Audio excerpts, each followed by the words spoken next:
guys, welcome back to some more Moonlight sculptures. So today we're over on our sculpture class. We're on level 135, and I just want to share with you some tips and tricks that I found that really do make this game significantly easier. So if you are struggling with levels, if you are struggling to go ahead and build up your sculptor, or if you're dying often, I'm going to go ahead and cover a couple things that I've really noticed since I've started playing this game to really make this much easier.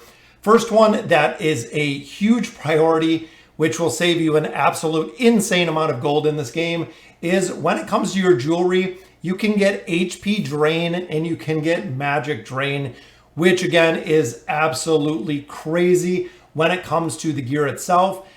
So when you go in here, you can actually do, I believe it's the enhancement. No, it might be I think the options.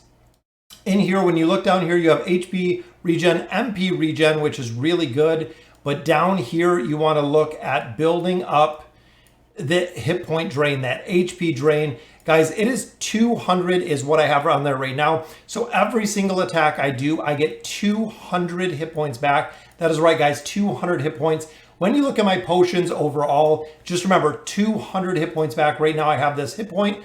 My potions use 450 HP with a cooldown.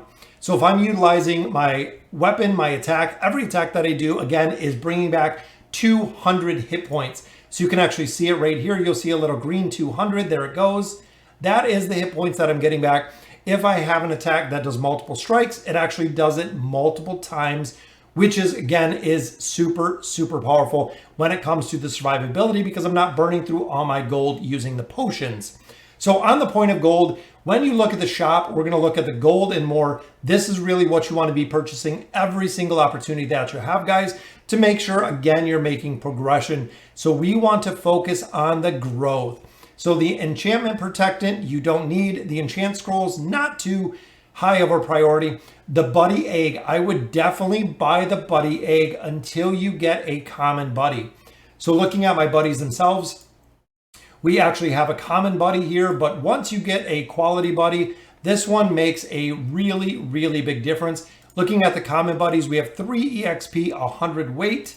My quality buddy gives me +7 EXP, so over double what my common buddy gets me. So as long as I get one for the quality level or higher, at that point, I would quit purchasing it because they are a little bit expensive when you're purchasing out of here. So again, once you get a hero or a buddy above the common, I would go ahead and quit buying that.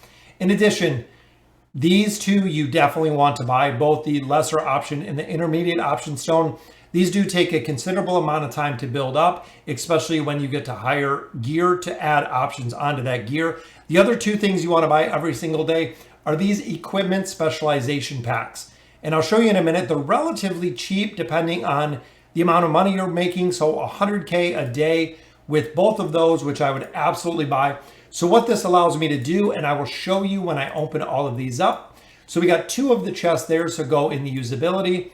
Gives us equipment specialization XP plus 500. So we'll open those, guys. So there are 4 potions. This one gives us 5 potions. Once you hit level 10, so this is kind of the general rule of thumb. When it comes to specialization, you can see it does add a percentage base to a ton of the stats here. So gear gives you very little minute. Most of the time you can't even see when you add it into specialization. Once you get it over level 10, as you can see here, we have 15, 15, 14. Once you get this to level 10, just rely exclusively on these potions. We'll go ahead, we'll auto select them.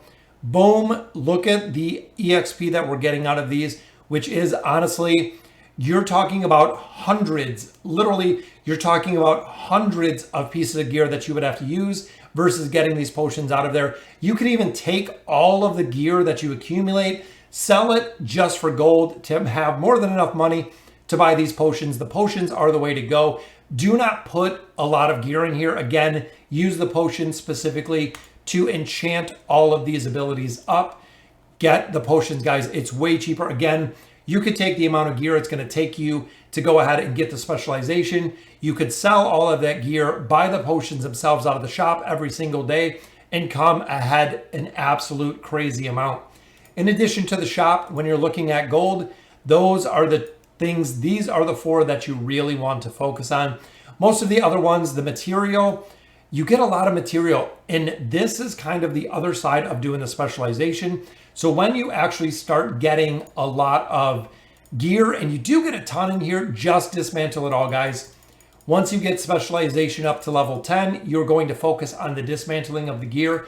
The dismantling of the gear is going to give you a ton of materials in here. You're going to get a ton of resources. Only thing you do not get is when it comes here to this, the moon bow, which actually increases the quality of the sculptures. I've gotten a lot of them. I'm not to the point at the game that I need to buy those, because right now with my sculptures, I've gotten a lot of these in my bags and I haven't utilized them yet. Looking at this tab, I would definitely buy the weight potions. I've bought both the lesser weight potions. They are considerably expensive, but when you're looking at carrying more weight, once you buy this, that is it. You're good. You have the weight increase for the remainder of the game. So definitely picking these up as soon as you can, because weight in this game is huge, guys. If you want to be able to maximize your gains from picking up junk, if you want to maximize it from picking up gear, you have to have these built. Consumables, never buy with gold. Absolutely not worth it. And here, these 3, in addition to the ordinary buddy, until you get a hero or a buddy that is above common. The materials, again, I would not recommend buying anything, especially if you're earlier game, as well as here, just picking up these weight potions, because I want to increase what I can carry on my hero. Now, the insignias, most players have said they save it for this enchantment protection or for these scrolls. You could go ahead and use this to hire some mercenaries, but ultimately mercenaries are just going to let you farm a little bit quicker. So I would rather just take my time, because it is kind of an AFK game as we run through here, that we just take our little bit more time and save up our insignias to go ahead and buy some more of this. Once you start getting your weapon to a higher grade, you're going to have these, you're going to need these, and you're going to need these in a very, very big quantity, guys. So the other thing that I noticed is if you look in the bottom right, so you can only place 5 skills in this bar, but you can actually place 5 skills in bar number 2. So anything that I have on longer cooldowns, I am going to drop into bar 2. That way I can swap between them. I'll show you. So swap over to bar 2. It'll trigger my buff. It'll trigger my golem. And there we go, guys. Switch right back to bar 1. For the longest time, I wasn't utilizing the golem because I didn't know I could actually switch that bar in the bottom. So the buffs that are on a long duration, I keep on the other side. These are my 5 primary skills that have a shorter cooldown. When the golem is out, as you can see, my golem has almost a 500-second cooldown. When my golem is about to die, I go ahead and swap over. It triggers all of my abilities because we are set up on the auto attack.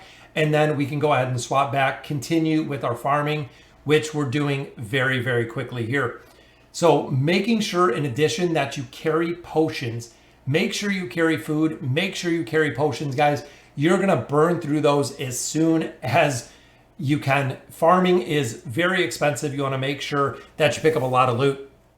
So you might be asking yourself, where am I farming? So this specifically is within the guild itself. So within the guild, you can actually go to the guild hideout.